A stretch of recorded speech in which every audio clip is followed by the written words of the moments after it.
You're listening to the Almost 30 podcast, hosted by Krista Williams and Lindsay Simsick. Almost 30 started as a conversation about the transition from our 20s to our 30s. But then we realized life is full of transitions. So we expanded our mission.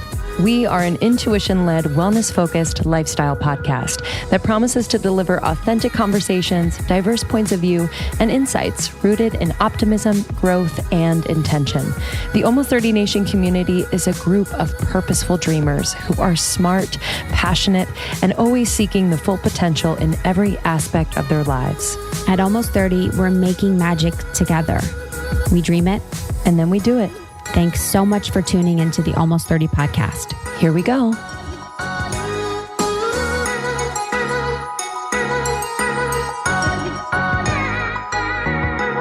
Welcome back to Almost 30 podcast. Hello, everyone. We're so glad you're here. I'm Lindsay Simsick. I'm with my co-host and best friend, Krista Williams. Greetings. And we need to take a damn breath. God damn it.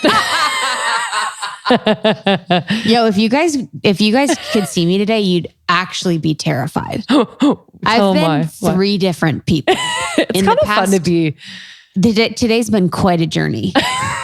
Honestly, I've been like shaking. I'm so mad. And then I'm laughing. And then I was just crying. It's been a wild ride. I need to check your transits actually.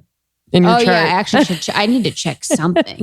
I don't know where my fucking anger has come from today. I'm so angry today. You know what? I feel like in what we do, we're expected to not get angry about shit. And we're expected to like metabolize things like the graceful women that we are. Yeah. And there are some things that we just got to get fucking pissed about and let it out and express it. Because all of it is very warranted. I feel like it is too. Yeah, it's just, I just don't know where it's come from. But I think what it is that I'm just getting frustrated with what I've realized is happening in a lot of situations is like people displace their uncomfortability onto others. And when they're in situations where they feel they're uncomfortable because they have done something that makes them feel bad, in quotes, then in turn, instead of taking responsibility for that and owning it, and then potentially transmuting that energy into positive where they're making change, they are displacing it onto me. And it's being where they are making, just like placing that negative energy on me and making me feel like, it's just like, they're not taking ownership or responsibility for it in different areas of my life. And it's just getting super frustrating. And then I think too, it confuses us, me, you. It's like, it's just very confusing because then the part of me that is compassionate and wants to make the other person feel better kind of leads when I actually need to stand in my power and really express how their displacement of their discomfort is making me feel, using those I statements and being like, okay, so,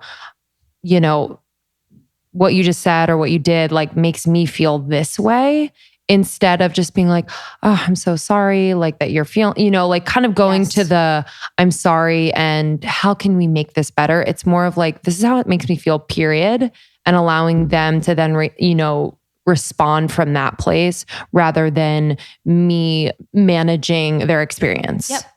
Exactly. So it's like you're the one that's in the situation where something is happening to you. You're expressing that. And then because they're uncomfortable, you're having to come back around and ignore your initial feelings of being frustrated and make them feel better. Exactly. Because they can't stand to be uncomfortable for longer than 10 minutes. And I work on this in my life is to be okay with being uncomfortable in a lot of different areas. That's with growth. That's with, different things. And I work on it every day. I'm not perfect at it. I don't enjoy being uncomfortable, but it is something that isn't inherently bad and that we can just accept. And there's so much layering to like people being good and people getting so much positive feedback all the time that it's like, I don't know. It's almost not allowing them to experience what is actually happening. So if I'm giving positive feedback or like really making the situation as comfortable as possible, I don't know if that's serving that person. Exactly. It's like allowing them to feel what they're feeling and then come back together after both parties have finished riding that really high intensity emotion of it all. Cause sometimes like I feel like I'll react out of emotion, like sometimes with my brother, for example, but I really have to take a moment, like taking that time to be like, okay, like what is this really about? You know, and also giving them time. Yeah. And also like in a professional setting too, like I feel like, I mean, I don't know if it's appropriate to like just react out of emotion. Like, yes, I want to make it a safe space for people to express themselves, but I just don't think it's the most productive thing. It's not. You know, thankfully you and I have each other. Yes. So it's like we can kind of like express those emotions to each other in private and just move through them. But I don't know. It's not. I mean, it's not. And that's my lesson. You know, it's me. There was some reading that I had one time where it was like, you are better as a cool boss. Cool as in like keeping cool. Temperature cool, yeah. Than a hot boss. Yeah. As in being hot. And I'm cool most of the time, but I definitely can get riled the fuck up. And I just, you know, and then it becomes like a self-fulfilling prophecy. But, you know, I'm trying to analyze too, like what are these lessons showing me? And why is this continuing to appear within my life? That I feel like I can't express myself fully. I have to manage everyone's experience in feedback, whether it's, you know, my romantic relationship with Justin or if it's within, you know, what we do. So it's just a very interesting thing. And today has been a freaking roller coaster. Yeah. I had to be on I was like so mad on this call with Lindsay. And then I had to be on this like brand call. And I was like, oh my God, I know. Thanks. And they're like talking about my engagement. I'm like, I know, it's crazy, right? It was like terrifying. I was like, I honestly, like my head was like spinning 360 degrees. I was like, I'm possessed by the devil. I'm like, oh my God, totally. Like weddings, right? Holy fuck. And then we were on an interview and I was like crying because we were talking about how like women in their 30s and 40s don't take care of themselves. Oh, and they're like the 50s. Yeah. Like, not like take care of themselves, but that generation has given so much to our generation and just overexerted themselves in such a beautiful way that has given us a beautiful foundation to grow and be who we are. And I wish that they would just, you know, turn around and love themselves more and have more self-love. And then I was like crying, like a fucking wild ride. Kind of cool. It was kind of cool. That's why I tell Justin whenever I'm kind of, he's like, it's a roller coaster. I'm like, it keeps everything fun. Keeps it interesting. Buckle up, baby. Buckle up, baby.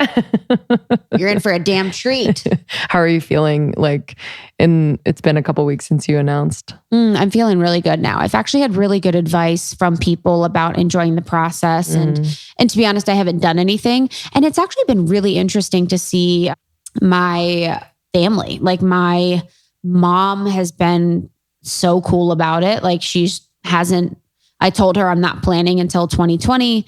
She told me the budget like right away, whatever that means. And she's been very like hands off and not forcing anything. And I've really appreciated that. My dad, of course, is so hands off. Justin's parents are so relaxed. So no one's forcing me into anything. I think everyone's kind of letting me do my thing, which is very important to me. Yeah. And that's been really nice.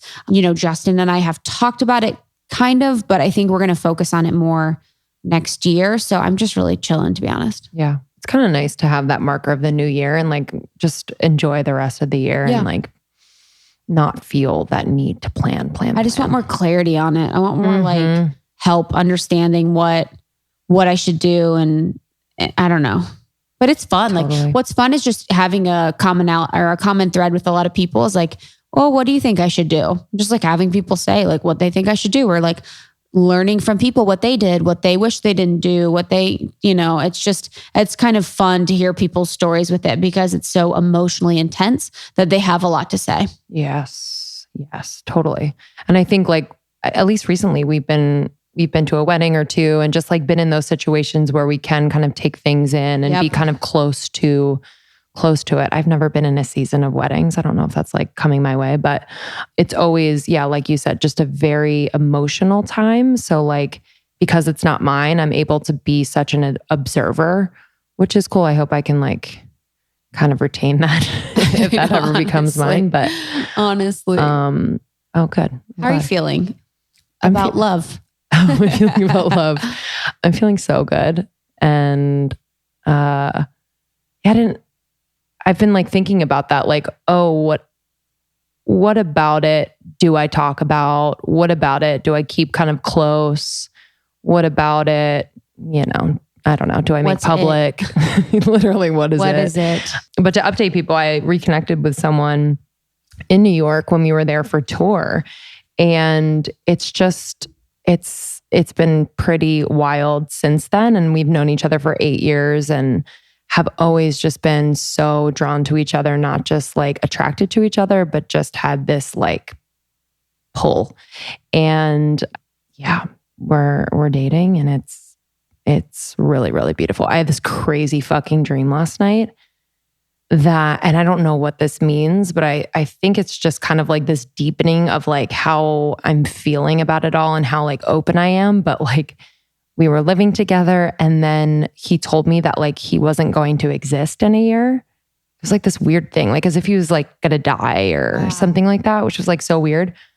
The sadness I felt, and like I could feel it physically in my body, and it just was so like, I don't even know. I was so sad. I felt like I was crying for years. It was very weird. It's like very resonant. You feel it in the morning and you kind of feel hungover. Oh my God, I was crying when I woke up. I was like, oh my God, what the hell? And then I was like, okay, like what did that you wake up, you're like, mean? I was literally like voice noting him. I was like, hey, I just had this really weird dream. I was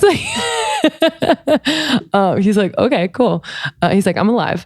But yeah, it's been really beautiful to like be so open. And we're so like, the communication is fucking insane. So I haven't had that ever. So it's just like opening me, you know what I mean? Yes. And I'm like, I feel very like heard and seen and safe, so just riding it. It's only been a month, so I need to like just be here now. But yeah, I mean, that's so hard though.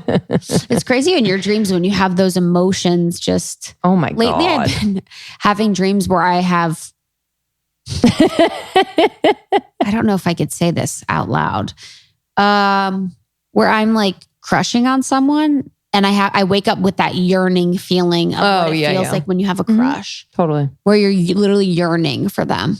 Totally. I think it's normal. Yeah, it's just crazy. I'm like, wow, I haven't, Justin's so my person, but it was just haven't had that like, it's almost like you don't have them, that just like yearning. It's like, honestly, you're like, oh my gosh. And whatever. I'm 10 years old. That's pretty much what it is. I'm 10 years old. All my dreams are about One Direction. I'm yearning. I'm yearning for 1D. For Harry Styles. I know, honestly. Yeah. Cool. Great. I want to get into this episode, y'all. Me too. This was a fun one. We had a incredibly impactful, powerful live experience with Stewart Pearce in New York at the assemblage. And we interviewed Stewart months and months ago, and it was over Zoom. So Krista hadn't met him yet. And I met him in a session when I did a retreat for Soul Cycle. But I just knew, I was like, oh, wow, he's going to be like a force to be reckoned with in a space like that. And it was. He just really cracked open the room. He is a voice coach. That is kind of like the baseline of what he does, but he's an angel communicator and is just, I don't know, an angel on earth, I think.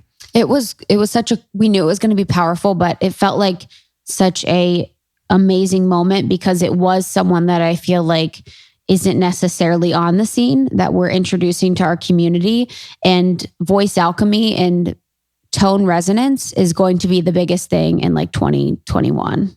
I swear. It's like we are all vibrational beings. Abraham Hicks talks about that all the time. And your voice is the vibration of your spirit and an energy that communicates to the world so much. Yeah. And the way that he talks about it and works on it with the audience is just so beautiful. So it's very workshop style within this. You kind of will get a sense of how exactly he works with the audience on voice alchemy. And so it's not necessarily going to be Q&A like our normal podcast, but it's going to be more like you are in on this experience, and you can even do it if you want in your car. Mm-hmm. Yeah, highly recommend. There's a point at which kind of activates the room and making sounds. So please join us. It was crazy. And New York, our New York audience, like 200 of them didn't hesitate for a second joining in and practicing in the vocal exercises that could be considered kind of odd. Yes. Everyone didn't skip a freaking beat. They were so on page and on purpose with it. And I really like how Stewart takes you through like the evolution of voice within history and society and talks about why it's so important. I was blown away at how succinct he was and how much sense he made. Yeah. It just felt very like it resonated. I was like, oh, that completely makes sense. And this is like spirituality 2.0. Yeah. Can't wait for you guys to listen to this. Can't wait. Cheers. Woo woo. Boop, boop. And we have some announcements because we're not done with announcements. Don't fast forward.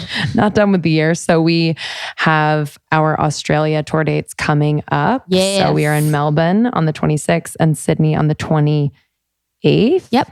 We have Rosie Acosta in Melbourne. It's going to be she is magical. Check her out on Instagram. She's the best. And then Jess Seppel. Love Jess. My icon. Dude. For all things health and delicious eating. She's so humble. I love her. Mm-hmm. And she's just like, she's major. Badass. She's badass. She has a huge app, author. So that's going to be more related to body image, healthy eating, nutrition, health and wellness. And Rosie will be a little bit more juicy and spiritual in Melbourne. And then we are back to LA for our LA live show, December 7th at the Dynasty Typewriter at the Hayworth Theater. And our special guest is Shan Boodram. Ooh, cannot wait. There's a few surprises in this show. We cannot wait to see our LA family. So if you have not bought your tickets yet, please go to our website, almost30podcast.com/tour and click on the LA live show link. Cannot wait to see you there. And then we'll be in Miami. Yeah, Miami's going to be a blast. And Shan, I love her. She's an intimacy educator. She's written books. It's all going to be sex and relationships. So it's going to be a fucking blast. At our live show, it will sell out. So make sure to grab tickets for you and all your friends. And then Miami, baby, Nikki Novo. Can't wait. I keep getting messages about finding psychics that are helpful and resonate with people. And I keep directing them to Nikki. And we're going to be doing an awesome session about connecting to your intuition and a beautiful, beautiful space. So make sure to grab tickets for that. If you are in the Florida area, would love if you came up or down to see us. Yeah, cannot wait. Thank you so much for listening. And if any of you out there want to start a podcast, if that feels like something you want to do in the new year, we are relaunching Your Podcast Pro in January. So stay tuned for that. It will have everything you need to go from idea to launch. If you already have a podcast and you want to really fine tune your branding and marketing, or if you've got that down and you want to start monetizing, we have you every step of the way. yourpodcastpro.com. We are working with Teachable. They've been an amazing partner. So if you're interested to work on courses yourself, check out Teachable. We have a link on our website. You can get your first month free. Yeah. All right. Enjoy this episode. We will see you on the other side. Special thanks to the assemblage for hosting this particular event. We love you and we love all of you, Almost 30 Nation. We love ya. Shaya. So we meet a lot of you on tour. It's the best part. One-on-one conversations go deep right away. And I found out in those short conversations that we're syncing up our moon cycles, Almost 30 Nation. Well, I got to thinking and, I really wanted to feel more confident around this time of month. I wanted to feel more supported and I didn't want to dread it as much as I was. And so I started doing research about brands, and Rael just popped up and out to me and has been such a great way to look forward to that part of the month because I'm really taking care of myself. They are reinventing feminine care, providing everything you need for your period and beyond, from super absorbent menstrual pads to acne patches that get rid of hormonal acne around that time of month, which I get. And they really take a holistic approach just in general when it comes to period care and just women taking care of themselves. And I love that their design is thoughtful. All of their products are natural, sustainable. And, for example, their pads and tampons are made with cotton, and that's sourced from Texas. So they know where their materials are coming from. This is really important. We're putting things inside and near our most precious parts of our body. So we have to be aware. We've been faced with really hard choices when it comes to feminine care, because conventional products are full of toxic chemicals. Natural products sometimes sacrifice performance, but Rael takes care of both. So I'd love for you to check it out.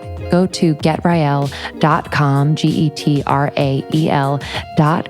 peruse the site, check out all the incredible products they have. They also have a natural feminine wash. I'm giving a thumbs up. You can't see it, but I love it. I use it every single day, maintains healthy pH levels. We got to be careful about that.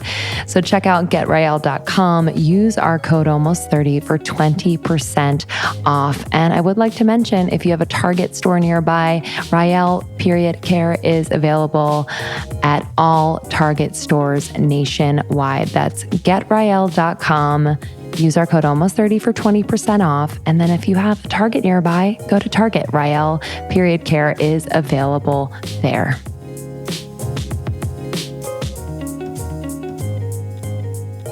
I first met Stewart Pearce when I was still working with SoulCycle, and we did an incredible retreat.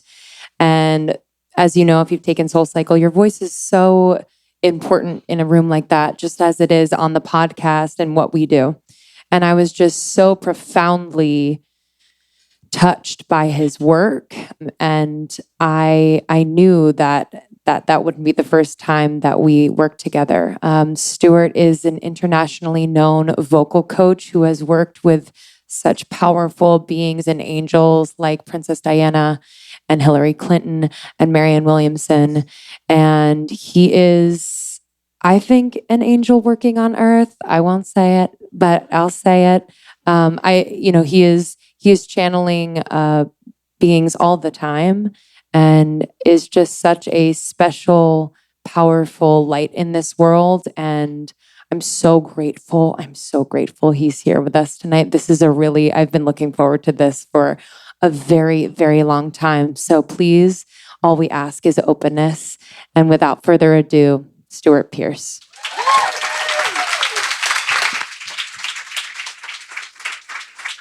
I was just standing there thinking, how do we begin this?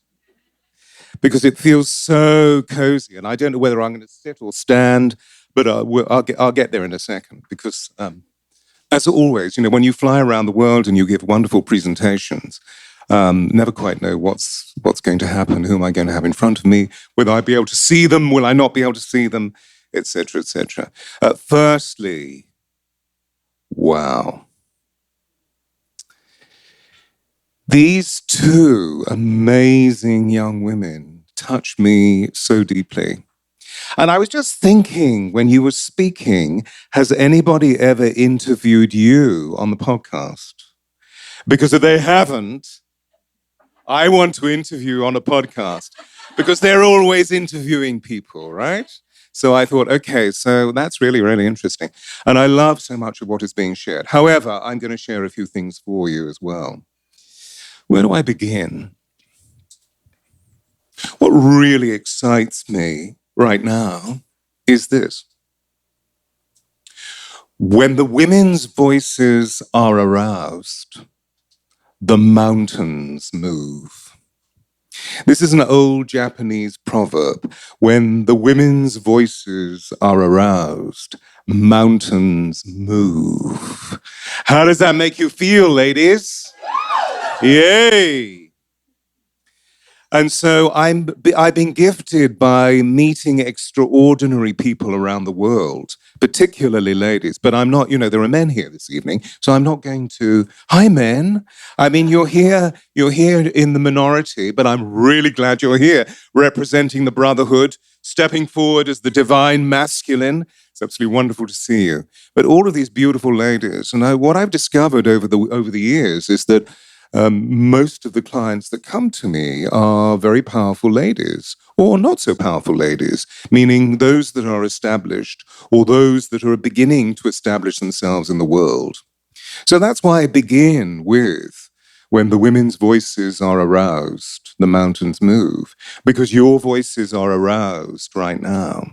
And the way that they are aroused is by reminding all of us that your voices are right at the very core of your creativity. Right at the very center of you is a sound which is your soul incarnate, which is what Lindsay was just referring to.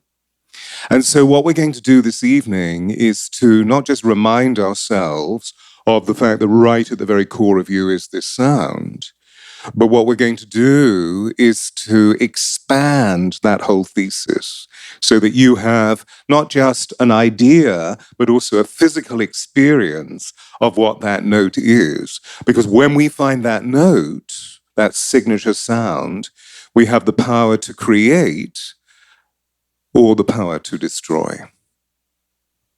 Sound creates and destroys. Remember the idea of the crystal glass and the singer singing into the crystal glass, and the glass rings with the note that she's singing. And then if she creates a pitch that moves past the resonance frequency of the glass smashes. That's what I'm talking about. So all the time, we are either creating harmony within our bodies by the way that we sound, or we're creating disharmony. Does that idea lodge somewhere deep within your consciousness? Remember the story about Joshua and his people walking around the city of Jericho? They blew their trumpets and they gave a great shout, and the walls of Jericho came tumbling down. Yes, right? So you see, our ancient people knew because they were living beyond the noise. We are living within the noise. And so we've somewhat unremembered some of the realizations, or I'm going to get up, or the messages, I can see you much better, that I'm revealing this evening. So Joshua walked around the city of Jericho. He sized up the geometry of those walls. And in that moment, he knew what the resonance frequency of those walls were. So he knew exactly which sound to emit that would bring about downfall. Do you know the sound that you emit to bring about your downfall? Well, the answer is yes, right? Because we're always naysaying ourselves. There's always the negative critic, which is saying, who do you think you are? Why did you do that? Don't you realize how foolish you are? You look stupid. Why don't you just shut up?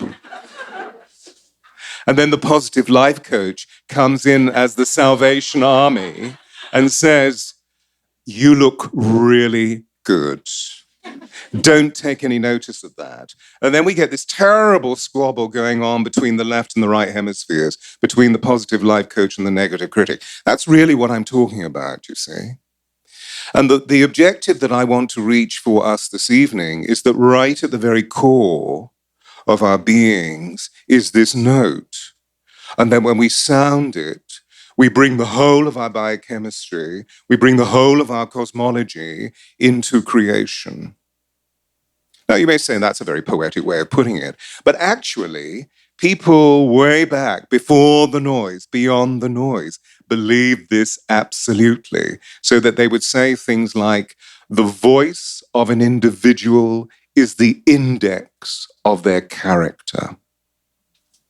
Today, we're so amazed or enthralled or disturbed by the noise that we very rarely listen into unless that individual is beginning to stand in front of us and purr very beautifully so that we can begin to be drawn into the substance of what their story is all about. So I'm going to indicate what energies you can feel, and then we'll work to find this in your body that brings about the magnetic voice. So whether it's in your personal relationships or in your professional relationships, you're always drawing people into the fundament of what you're sharing right at the very core of your integrity. Does this sound exciting? Hey, New York, you're waking up. I'm using this reference of beyond the noise and before the noise. We have been educated and conditioned and socialized into just living in this part of our bodies so that we become cerebralized units. And what this means is that we spend a lot of time in our heads. Do you know what I'm saying? It's the sort of sound that you hear a lot in this city, okay? Right? You know, it's like, you know what I'm saying, okay?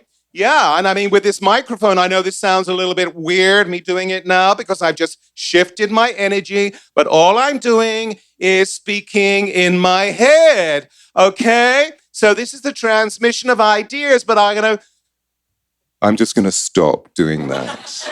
And what I'm going to do is to go back into the very core of me, what Lindsay was referring to as being grounded and rooted in the center of our beings. And when we do this, automatically we reharmonize all of our organic fiber.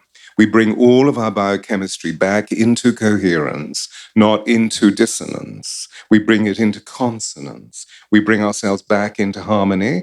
And when we bring ourselves back into harmony, guess what? We find our power. And our power rests in that moment right there, in the stillness. But the difficulty is that the whole of the world and our educational process has taught us to do. And most of the time we're not doing what we could be doing. And so we feel guilty, or we feel regret, or we feel shame, or we feel denial, and we close off our voices. And so our throats become really tight. And as a result of that, we feel really disempowered, as opposed to opening the throat and coming back into our center. Now, let me just give a frame of reference in relation to the history of what I'm talking about, meaning in a period where we lived, which is beyond the noise. Because if we go back 300 years ago, 400 years ago, to the beginning of the Age of Enlightenment, to before industrialization, there is a phrase, for example, a project that I was part of managing for many years, which was the reconstruction of Shakespeare's Globe Theatre. In other words, the rebuilding of the theatre that would have been on the banks of the Thames in the city of London in 1597. And the Lord Mayor of London at that time said, "All speech is decorated silence." Now, where do you go where you have decorated silence? Well, there's the countryside, or maybe if you're on a boat out at sea, or perhaps if you're in a balloon floating high into the atmosphere.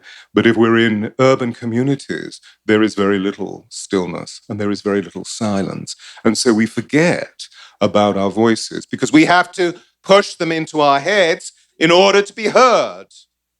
But if we come back down into the very body of our being, we answer into the very core quality of what our authenticity, of what our soul, of what our inner fabric, and of what the remembrances of things past are all about, so that we can move ourselves into greater balance and greater pleasure and so forth. So, if we go all the way back to arguably the origins of Western civilization, meaning the Greek-Roman thought, I believe personally that there were civilizations that existed before the Greek-Roman, but we'll use the reference of the Greek-Roman. There is a word in Latin which the Romans spoke, which is persona, that we use for our word personality. So my understanding of the word personality is that when we use it, we actually sum up the totality of that being. So we're really talking about their inner fabric, their inner fiber. We're talking about their soul. And then we suddenly realize that the word persona, which makes personality, if you look at it visually here, P-E-R, sona, means through sound. So the Romans believed that the whole of their beings, physically, emotionally, mentally, and spiritually, was communicated through sound. So they worked on their voices to make sure that their voices had gravity, gravitas, verity or truth, veritas, piety, pietas or devotion, and integrity, integritas, which meant literally that the whole of the being was balanced, physically, emotionally, mentally, and spiritually. In other words, each integer or each part of we, physical, emotional, mental, spiritual, or if you like, earth, water, air, fire, or if you like, carbon, nitrogen, oxygen, and hydrogen, the four building blocks of creation, are brought together into synchrony. And so they actually built buildings, temples and senate houses that had woven into them earth, water, air, and fire, so that when we walked in from the outside, where often we felt weak, our bodies were automatically taken back into feeling absolutely in balance because the elements were there. And of course, as we know, within great municipal chambers or indeed within temples, one of the things that we often do is to commit to the integrity of whatever we need to share through our voices. So the question that I'm really asking is, well, what's the quality of that experience? We know what the quantity is, but what is the quality? And so I'm bringing us back again to the nature of what it is to share our note. I'm working with a number of really significant people at the moment to open up the force field of what their voices are all about through something that I'm calling the voice of change. And the voice of change is really at core, at essence, what I'm describing here this evening. That we need to move because we're seeing all of the major power structures in our lives affecting. What word would you use about the principal power structures? I mean, for example, what word would you use to describe what you're seeing happening in central government in this great nation at the moment? Alarming. Chaos. Revealing. Destruction. Disingenuous. So is truth being uttered? So the voice of change is a movement largely inspired by the extraordinary women of this nation that, of course, then assimilate and spread all around our planet. The voice of change is moving us away from the voice of the head into the voice of the heart. There's a very ancient Rumi quote which says, if words arise from the heart, they enter the heart.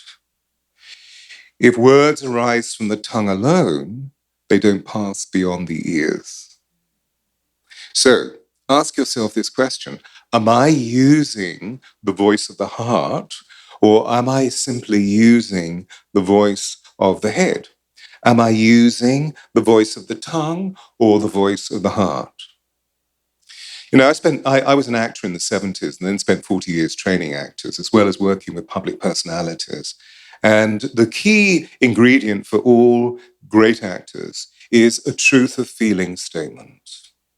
Can you embrace that in your consciousness? A truth of feeling statement, meaning that if you're sitting in a theater, in a movie theater, or watching your TV, or watching your tablet, you're watching a movie, and you believe it, then you continue watching it. If you don't believe it, if you don't see truth in it, your mind is either working through the philosophic or extended nature of what human consciousness is all about, or you just switch it off and move on to something else. Does that make sense?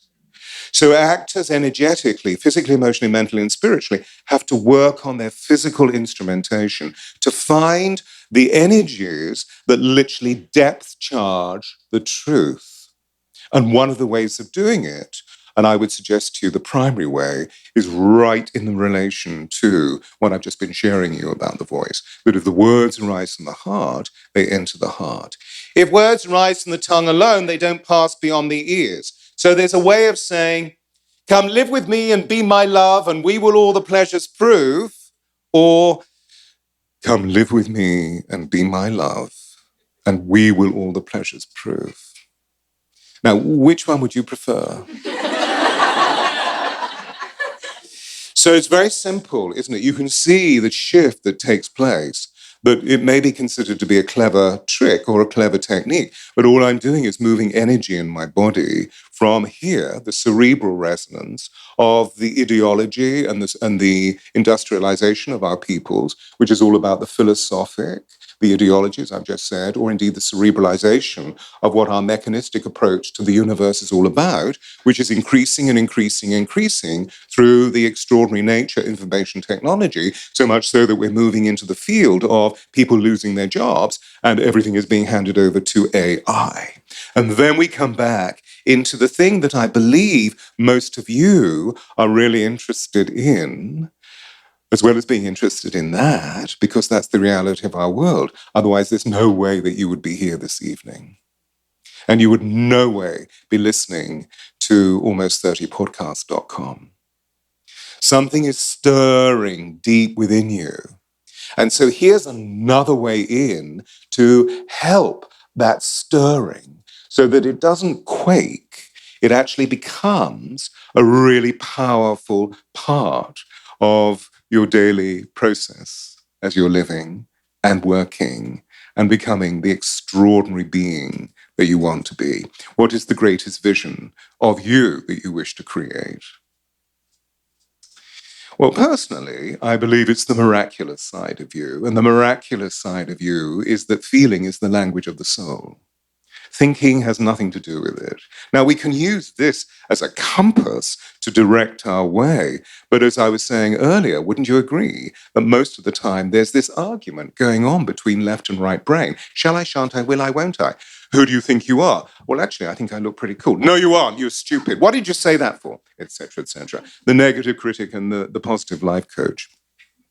So what I wanted to share with you, because I think this really sums up, if I can read it. I should know this by heart, so I must commit it for my next presentation. The man, or we would say today, the man, the woman, the man that hath no music in himself, nor is not moved with the concord of sweet sounds, is fit for treasons, stratagems, and spoils.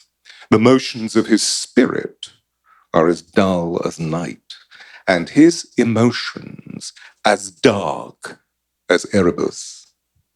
Let no such man be trusted. It's a bit of Shakespeare. And yet today, because we're surrounded by noise, the credence of that statement, which you can hear very simply, means that if you hear harmony in the individual who is sharing with you, automatically you look deep into their soul through the harmony because it's a portal or gateway into spirit, and you recognize that you can trust them or not trust them. We all have a lot going on, and it's not always easy to prepare healthy meals for ourselves, for our loved ones, for our friends. And so I bring you Daily Harvest. Y'all, if you have not tried Daily Harvest, please give it a try. I was actually just telling a friend this weekend how it has saved my life. Daily Harvest makes it easy to eat more fruits and vegetables with thoughtfully sourced, chef-crafted foods that can be prepared in 5 minutes or less. I've timed it every single time, and it's true. I don't like liars, and they don't lie. Each recipe takes one step to prepare with room to make them your own, like adding, you can add a protein, or you can add your favorite nut milk or whatever milk. So basically they have harvest bowls, they have smoothies, they have lattes, they have oat bowls. I mean, honestly, the choices are endless. And I'm very picky when it comes to things tasting good, and Daily Harvest is incredibly delicious. I love the cauliflower pesto harvest bowl. That is my go-to. I also love the shiitake mushroom grits, I believe it is. Oh, Anyway, if you'd like to try Daily Harvest, could not recommend enough, go to dailyharvest.com and enter the promo code almost30 to get $25 off your first box. That's promo code almost30 for $25 off your first box at dailyharvest.com. Okay. holiday time is upon us, and it's always a great time to do a little reset. And I love nothing more than to reset with plant-based foods.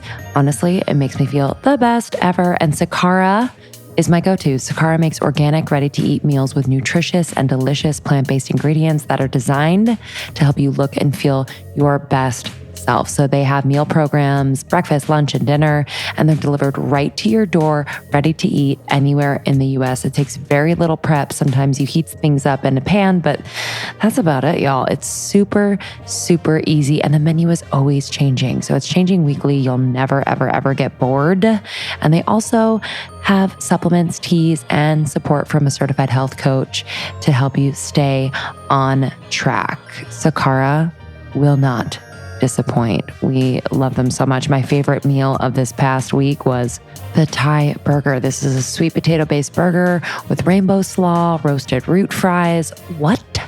So thoughtful and delicious, super clean ingredients.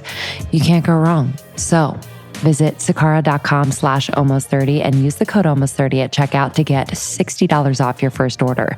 That's sakara.com/almost30. Use the code almost30 at checkout to get $60 off your first order.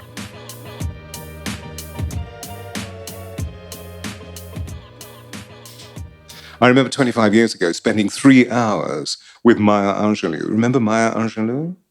Wow, what a woman. And she said to me, we were talking about integrity, we were talking about truth, and she said to me, you know, Mr. Pearce, when people tell you their truth, believe them. And that's ironic, isn't it? Because when people tell us their truth, of course we want to believe them, but we use the whole of our beings as a barometer, particularly the fluid balance of our beings, to feel, well, are they really speaking truth? And can I trust this? Or is this bullshit? And of course, when we go back into the youthfulness of our being, we know that when we were children, we were like emotional barometers, and that we always knew whom we could trust, and we always knew whom we could not trust. And it was largely based not just simply on the way that they spoke, but also because our voices are purely physical means that we use to communicate the way we think and the way we feel, we could feel the vibrations of their body emanating something beautiful or emanating something that we felt was really not something that we wanted to be with. So men and women 400 years ago would literally listen to their voices and would ascertain from the voice whether to do business, whether to have a relationship or not. So, for example, if you took your fiancé to your father, are you married? No? If you took your fiancé to your father so that he could ask permission for your hand in marriage, your father would listen to what this young man was saying and the quality of his voice. And if he didn't believe in the quality of his voice, he would say no. So you would make sure that you would choose someone who was in integrity. You would choose somebody who was within trust. That's an interesting thought, isn't it? How often today do you use that emotional barometer? How often do you do something I call heart dowsing? You know, dowsing with the pendulum, so you can begin to see what the electromagnetic energy of a question can be. Shall I do it? Shall I not do it? Is this positive? Is this negative? Is this good? Is this bad? Etc., etc. So if you heart douse, automatically you begin to choose from here rather from here. So you know if you feel you would like this, you know, whatever it may be. It could be you're choosing tomatoes in the supermarket, you know, in the grocery store. It could be that you're thinking, shall I go into that gas station or this gas station? You know, where do I want to go? Shall I call this friend or shall I call this friend? If you're working really through your heart, you're automatically moving yourself back into the fiber of belief, faith, and trust.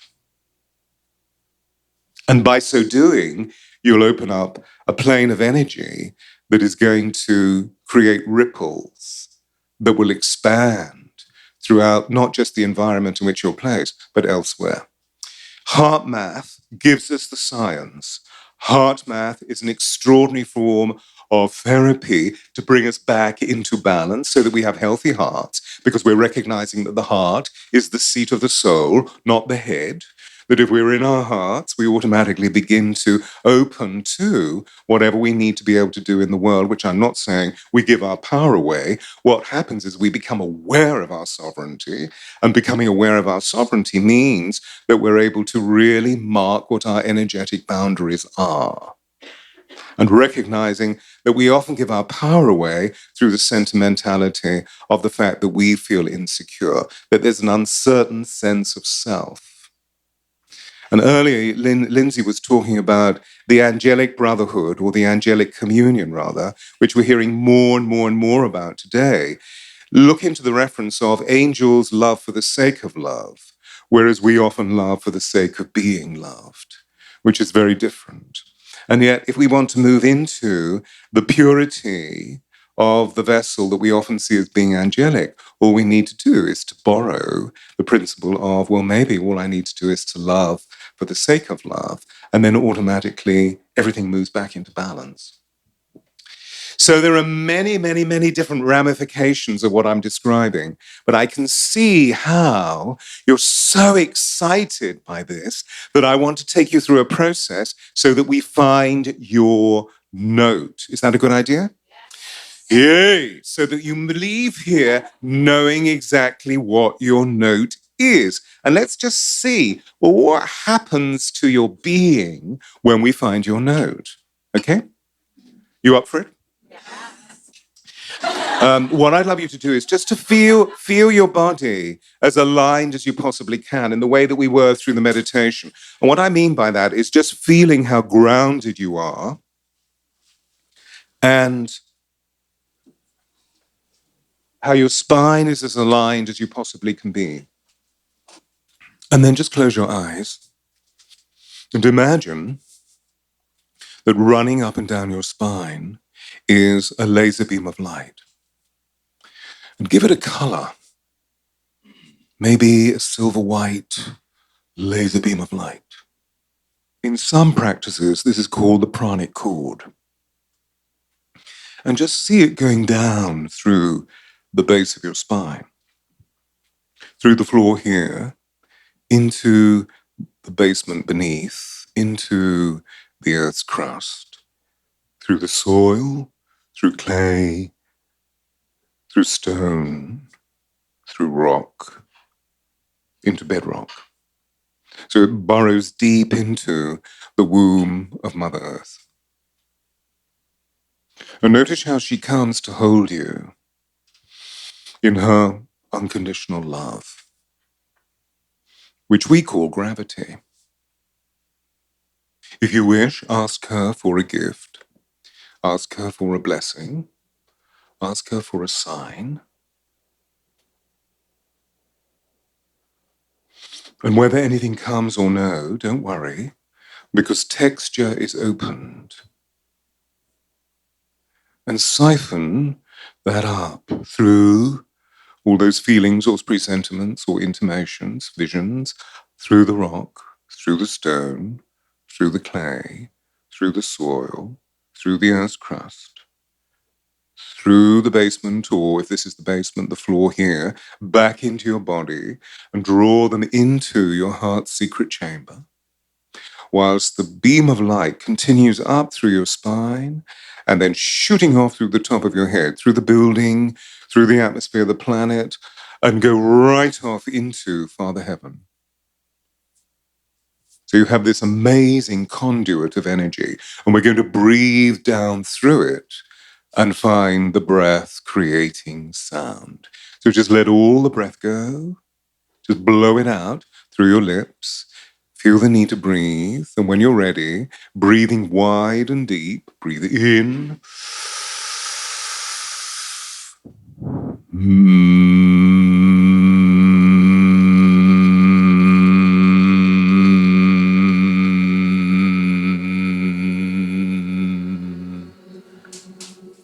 Feel the need and breathe in.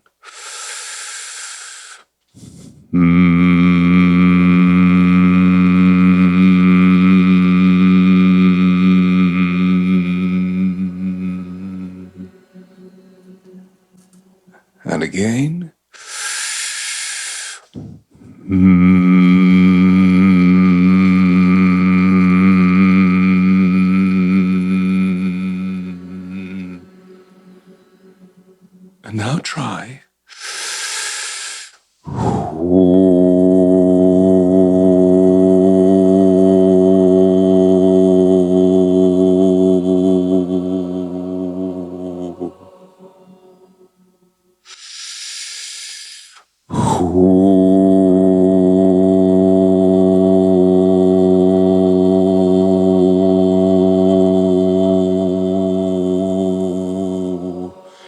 And you'll feel the resonance deep inside.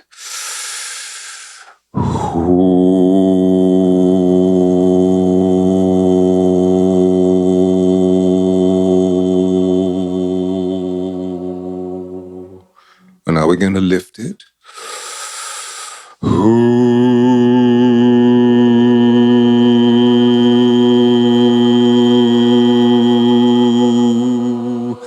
And you'll feel it in the rib cage.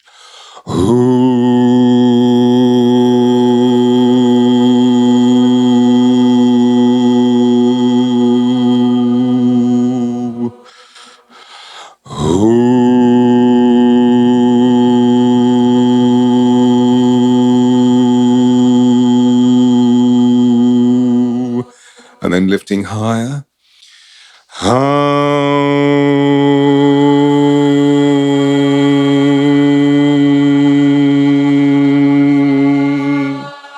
You see it as blue in your throat.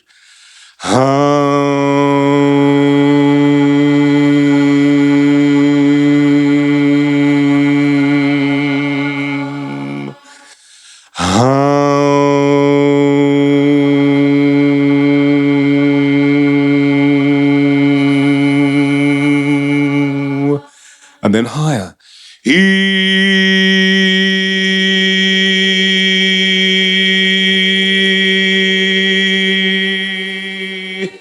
Maybe you see a white light above your head.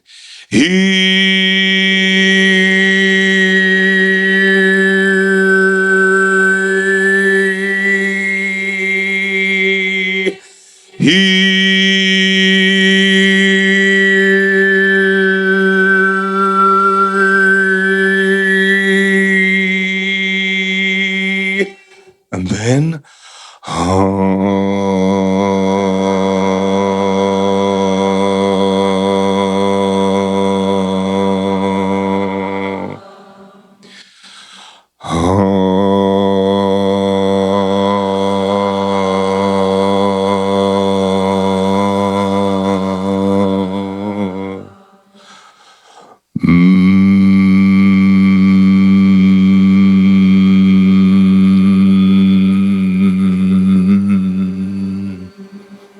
beautiful.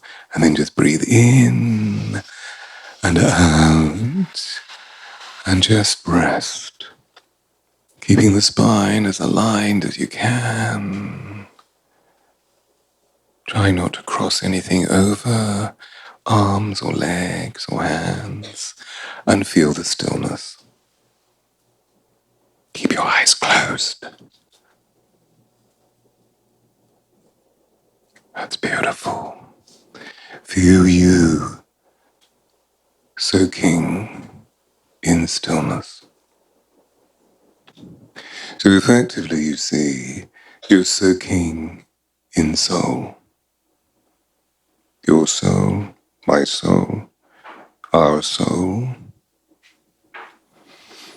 And as you feel you just soaking in you, you can feel the energy expands beyond you so that there is this presence, this intelligence all around you. Feel how all of this is just framed by your skin suit, your skin, that you walk the path of life in. And how all of this intelligence, this awareness, is developed through feeling the feelingness of feeling from the top of your head to the soles of your feet, to the seat of your butt, to the tips of your fingers, just feeling you. And hearing. Smelling, smelling, smelling, smelling. Tasting, tasting.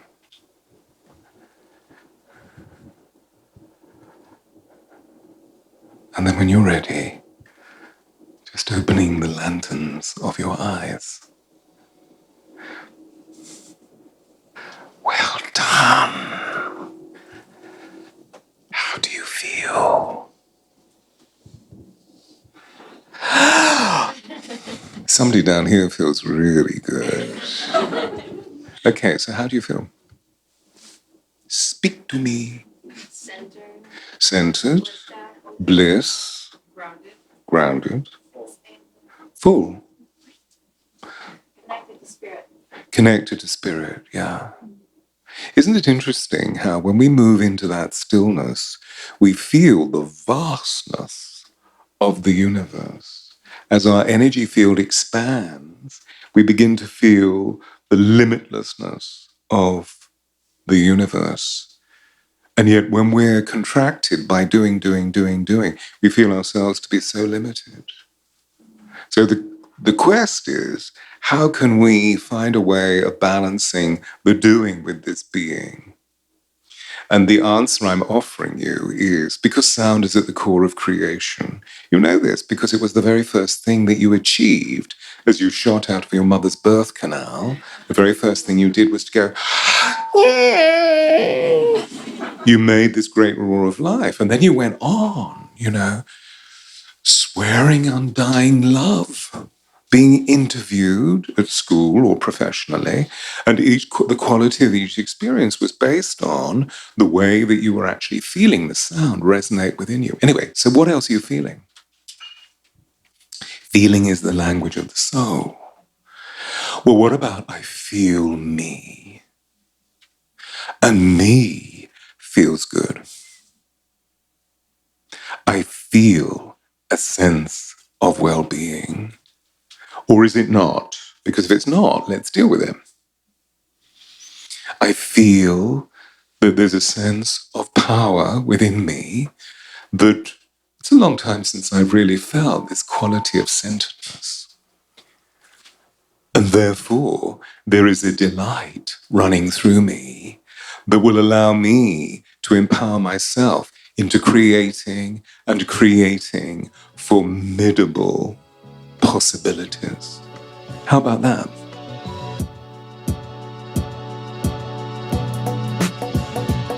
How many of you out there miss your favorite freaking cereal in the morning, but you had to give it up because of the sugar? Okay, hands raised because Frosted Flakes. But recently I met Catalina Crunch, and Krista and I have been freaking munching, y'all. It is so good. This is the world's first keto-friendly, zero-sugar cereal in delicious dark chocolate, cinnamon toast, maple waffle, and honey graham. I mean, need I say more? Catalina Crunch has 0 sugar, 10 grams of protein, 6 grams of fiber, and comes in those 4 delicious flavors. I was wondering what exactly was in it, because I'm like, protein in my cereal?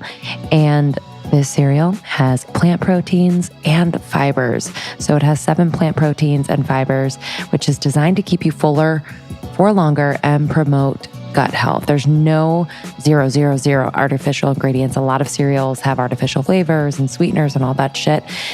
Catalina Crunch does not. I cannot recommend enough. Aren't you missing the crunch in your morning? Let's do this. Prevents overeating, because breakfast is really important. We got to eat breakfast, but this will keep you fuller for longer and will boost your energy. So visit CatalinaCrunch.com and you can use our code ALMOST30 for 10% off your first purchase. So that's CATALINA crunch.com. Use our code ALMOST30 at checkout to get 10% off your first purchase. If you are in need of elevating your routine, cannot recommend enough. Four Sigmatic, we've been partnering with them almost since the beginning. We've been adding these incredible adaptogenic mushroom blends into our smoothies, our coffees, our teas, nightcap for a caffeine-free, little yum yum before I go to bed. I love the mushroom hot cacao, by the way. They do it right over there. They're obsessed about sourcing the most clean organic ingredients in their elixirs and blends and such. And I just respect the heck out of them for it. I love their adaptogen coffee. I'm making that a lot lately. It really helps to balance out, the effects of the coffee. So the adaptogens really, handle the stress. You know what I mean? I also love their lion's mane. So just the lion's mane, and I mix it with a little bit of almond milk and just put a little cinnamon on top, y'all. This is what I'm talking about. It's the little things. If you'd like to try Four Sigmatic, they have elixirs, lattes, cacaos, coffees, skincare. I mean, they got it all. Try it out. foursigmatic.com/almost30 and you'll get 15% off your first order at checkout. So that's FOURSIGMATIC.com/almost30. Use the code almost30 at checkout to get 15% off your first order.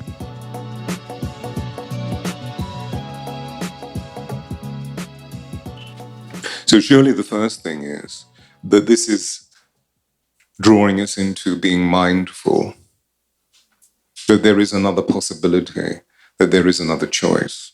And the mindfulness allows us to cease pouring our energy out into that space which demands so much of us and leaves us feeling dissipated or exhausted or disharmonic at the end of the day. So mindfulness is the key. Consciousness means choice. What would you like? Pain or pleasure? So what I believe is beginning to happen is that our consciousness is severely being affected by the sonic landscape you've just described. I work in this city a tremendous amount, and wherever I go, like the two CEOs that I was working with yesterday, one in the morning, one in the afternoon, they said, I want what you've got. I want what you've got. So I said, well, what do I have? And these are very powerful people who look after a task force of thousands. And I said, well, what is it? And they said, you have a quality of stillness and centeredness that I know I need to find. So you see, it's another way of describing the voice of change. And so Steve, in the afternoon yesterday, who is, this extraordinarily powerful man, said to me, how do you think I can change my vibration to find this? And I said, how aware of it are you? And he said, I'm not aware of it at all. So it's mirroring of the question that you've just so beautifully asked. It's about being mindful. So if we can give ourselves the ability to live in the moment rather than living in the future, we're bringing ourselves back into the essential power of who we are. And therefore, our senses become scintillatingly open. And because our senses are opening, meaning we feel, we see. Remember that line in Avatar, I see you. How often do you see the person you're speaking to? I observe a lot. I'm a behaviorist. So I spend a lot of time in different cities in the world watching people in crowded restaurants, in bars, in Greyhound stations, in terminal airports and so forth. And here I see people not relating to one another. This is a huge generalization in street activity. Oh my God, and I was what I was saying, and everything was and I it's like whatever, and nobody's looking at one another. So these are sort of. I don't want you to see this as a judgment or as a criticism. These are just playful observations, and they may be cartoon-like because what they do is they bring about stark reality. Anyway, so what I would recommend is, do you meditate? Well done. We need to be meditating twice a day. The morning meditation, just for 10, 15, max 20 minutes maybe. But I know we have very busy lives. That if we meditate in the morning, which is active, and when we go home in the evening, if that's possible, maybe you have things to go on to after work like this, but here we are engaging in meditation. And I'm being invited all over the world to do this sort of thing in the early evening with people in the business world. One of my greatest friends is a Buddhist monk who works for Google, and all he's doing is meditating the people in Google and teaching mindful. He's a Tibetan monk. He's got all of those wonderful robes, and he goes in and teaches mindfulness and gets paid a lot of money, which he doesn't earn. He suddenly piles into other situations that are charitable. So if you can allow your evening meditation to be passive, just breathe. Because what we started doing was breathing. Well, what most of us don't do is to breathe. Anyway, I'm making it a long-winded answer, or long-aired answer, long-breathed answer. But that brings us back to a little bit more of the consciousness that we're revealing here this evening. Is that okay? Thank you for the question, sweetheart. Anybody else? Is it typical to feel it in the root chakra? Yeah.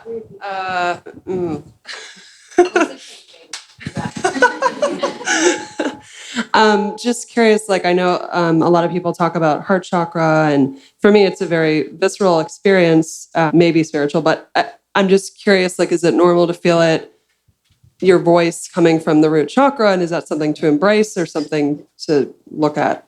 Do you see? It's all about the way that the whole of our physical geometry can be measured in sound, and that's how sound functions. So have you ever seen acoustic representation through organic patterns?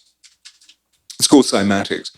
If you have viscous fluid on an iron sheet and you introduce a pitch to it, the viscous fluid turns into an organic pattern that reflects the sound that is being induced. So we're doing the same thing in our bodies all the time. So if I'm using this sort of voice, what I'm doing is, Lindsay was saying it earlier, is I'm jarring my throat, okay? I mean, this is the sort of sound that I know I very easily can make in New York City and in other cities in the world. I'm jarring my throat. I'm also jarring all of the contents of my cerebral dominance. And as a result of that, I'm not breathing fully. And the world is encouraging me to use even shorter thoughts. So I'm using even shorter breaths. And as a result of using shorter breaths, I'm getting more and more and more and more stressed, even though the shorter breaths are associated with the sound bite. We know this because the further we go back in history and we read literature that was written to be spoken, the thoughts get longer and longer and longer and longer. So they had more breath. Because we human beings, whatever language we speak, we always have enough breath for the thought that we speak. Isn't that interesting? So we're jarring ourselves. Put it into another context. Einstein said there is no way that we can resolve the problems of the world by using the same strategy that created the problems. And we were referring to this earlier, weren't we, about what we're seeing in major central government or major leadership situations at the moment. We're seeing chaos, we're seeing dismay, we're seeing disorder. And so if doing has brought us to that, then maybe what we need to do is to try being, that will bring us to a different form of reality. So there's another expanded answer to the question that you were making. If I go right down into my root chakra, I'm going to be ending up speaking like this. But if you come to the middle, you're in an equipoise, but you will feel resonance moving all the way through you. And maybe that's the experience that you were talking about. Hey. Hi. Hello, and thank you. My pleasure. You said that words spoken from the heart penetrate the heart. I was quoting Rumi. Well, yes. Rumi said. Some of us are leaders or people in powerful positions, and sometimes we have to have difficult conversations in our jobs that don't feel good on our end either. And so to stay present in those conversations and not end up here in our chest, right? How can we deliver those types of critical feedback or constructive feedback and also stay heart-centered and grounded? I think you just said it. How do I offer constructive criticism but still stay heart-centered?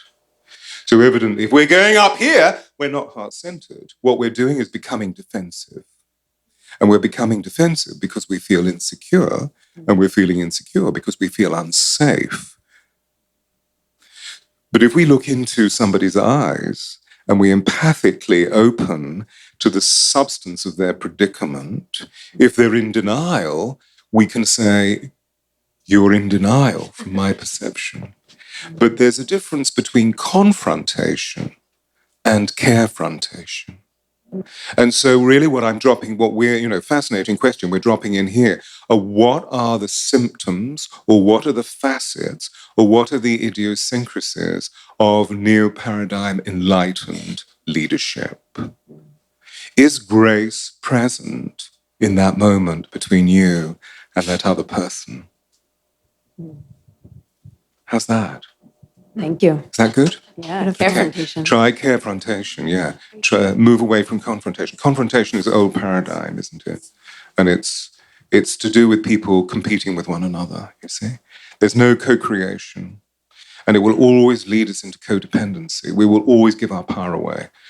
So listen to what Marianne is saying about the politics of love, because, we're having this very close conversation at the moment about how she can emit the resonance of the volubility of what her ideology is all about. So it brings about change. This is the voice of change. And at the beginning of next year, I'm releasing a book about the 2 years that I spent, which were the last 2 years of Diana's life, where she also became the voice of change. And so what I'm literally doing is writing a book about the intimacy of what took place between us, because I feel she wants this to be emitted in the world with all of the empowerment processes, all of the affirmations, all of the meditations, and all of the consecrations that she went through to emit the radiance in the world that became the change maker that she became, where she affected over 3.9 billion people, the most photographed woman in recorded history, etc., etc., etc. Another question? More? Hi.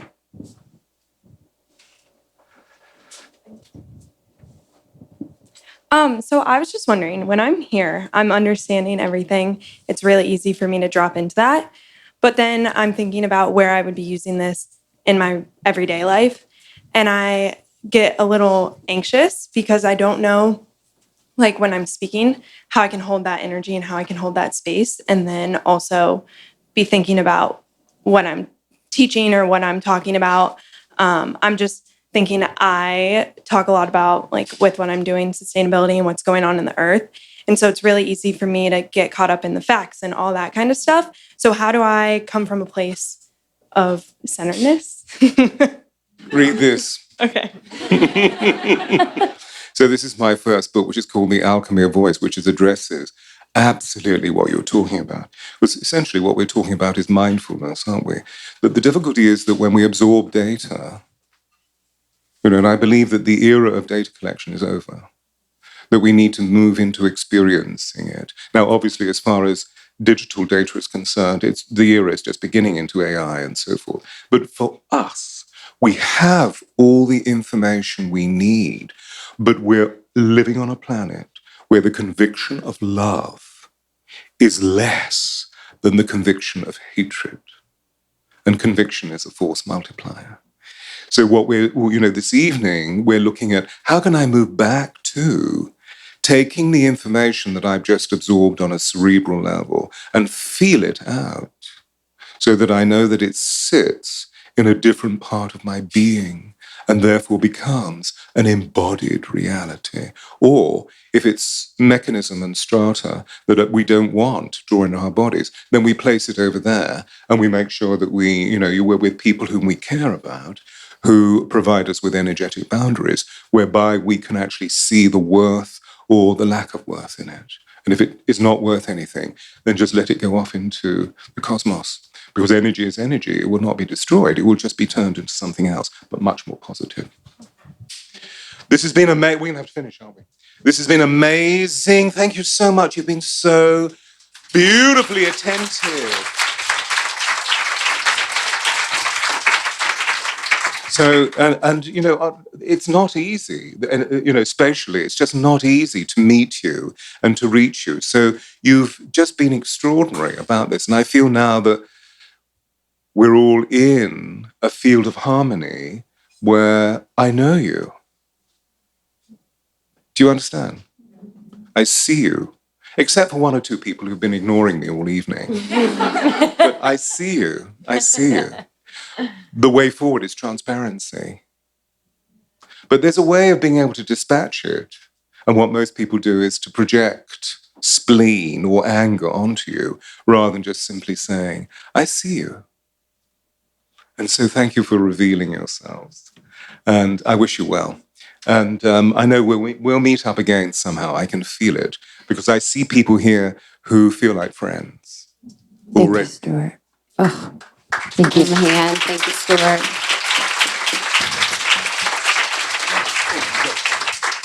Thank you so much. That was so powerful. And if I know Stewart has some workshops and events coming up, both in North Carolina and possibly in Northern California. He's always doing really powerful work. So please find Stewart, stewartpearce.com.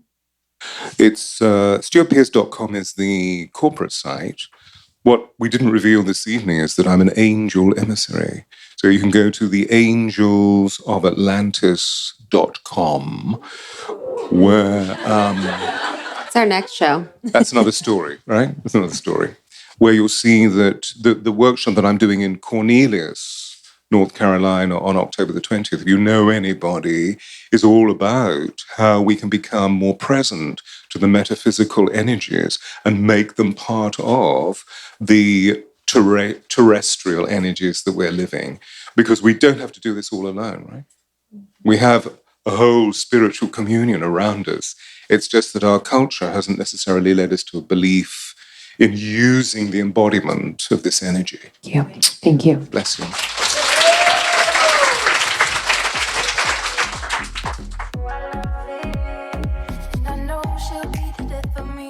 Thanks so much to Stewart. That was something we won't forget. That was quite the vibe. You can listen to our episode with Stewart Pearce on the pod if you just search Stewart Pearce, Almost 30 podcast, and we will also have him linked in the show notes. Yeah, thank you again. Thanks to the assemblage and thanks to everyone who came out. We really, really appreciate your presence at every one of our events. And this review actually comes from someone who was at our New York events. She says, just wow, Earth Angels, 5 stars. Wow, thank you. The Almost 30 podcast came into my life at a time when I needed it most. I went through a traumatic injury, surgery, and recovery, and they were very hard. And I looked to many podcasts and influencers to help keep me busy and cope when I didn't know what to do with myself.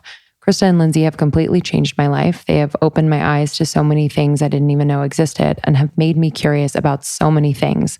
Listening to them has opened my mind, my heart, and my soul.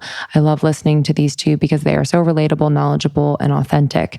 Every person I have shared this podcast with thanked me times a million and tell me that it changed their life, which warmed my heart. I have certain episodes earmarked that I share with different people depending on what they're going through. There's an episode in here for everyone, actually probably a couple in here for everyone. I went to one of their live shows in New York and my life was changed forever. These two are truly the real deal and actual Earth Angels. I was bawling the whole time because I was so happy to see and meet them. I had no clue I would have this reaction, but I did. I had the privilege to meet them after the show, and when I say they are authentic, I mean it.